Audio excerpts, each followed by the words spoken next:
अगर आपके हाथ में चोट लगी है और इस भाग में दर्द हो रहा है और आपके एक्सरे, एमआरआई या सीटी में स्केफॉइड फ्रैक्चर आया है, तो इसका क्या मतलब है? स्केफॉइड एक हड्डी होती है जो कि हमारे रिस्ट में होती है, इस जगह पे, थंब के बेस के पास में। तो अगर स्केफॉइड फ्रैक्चर हुआ है तो ये दो तरह का हो सकता है, या तो डिस्प्लेस्ड हो या अनडिस्प्लेस्ड हो। डिस्प्लेस्ड मतलब वो है कि जिसमें हुआ है टुकड़े और अलग अलग हो गए हैं।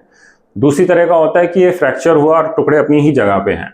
अब स्केफॉइड फ्रैक्चर की एक खास बात यह होती है कि इसकी ब्लड सप्लाई के हिसाब से इसका प्रोग्नोसिस रहती है।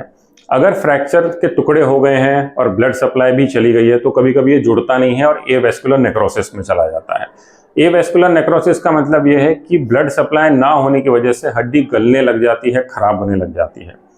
उस सिचुएशन में ये धीरे धीरे सड़ने लग जाती है अंदर और अर्थराइटिस कर देती है, रिस्ट का अर्थराइटिस कर देती है, क्योंकि ये अपनी जगह पे सिकुड़ जाती है और वहाँ पे फिर घर्षण करने लग जाती है।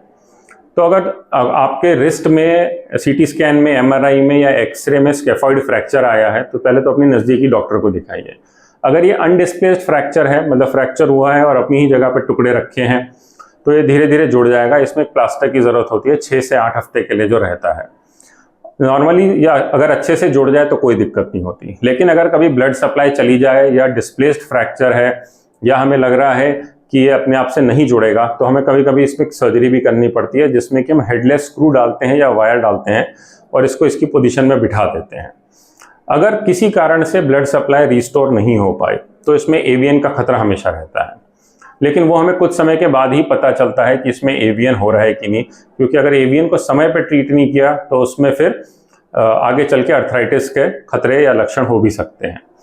तो अगर हमें लग रहा है कि ब्लड सप्लाई नहीं है तो जब हम सर्जरी करते हैं तो इसमें हम कभी कभी वेस्कुलराइज मसल पेडिकल ग्राफ्ट भी लगाते हैं ताकि इसको ब्लड सप्लाई मिल पाए। तो ये बहुत सारे तरीके इसमें कॉम्बिनेशंस रहते हैं कि अगर किस तरह का फ्रैक्चर है, वेस्ट से है कि टिप से है। तो एनाटॉमी वाइज भी स्केफॉइड का फ्रैक्चर बहुत तरह का हो सकता है। अगर आपके हाथ में स्केफॉइड में फ्रैक्चर आया है तो आप अपने नज़दीकी डॉक्टर को दिखाएं। जो भी आपको ऑर्थोपेडिक सर्जन है जो आपके फ्रैक्चर की एनाटॉमी, डिस्प्लेसमेंट या कितने टाइम पहले फ्रैक्चर हुआ है उस हिसाब से आपको उचित ट्रीटमेंट बताएं, वो ट्रीटमेंट ज़रूर कराना चाहिए, क्योंकि ये एक ऐसी हड्डी है जो हाथ के लिए ज़रूरी भी है, फ्रैक्चर भी बहुत कॉमन है और इसमें एवीएन के चांसेस भी ज़्यादा रहते हैं। Thank you.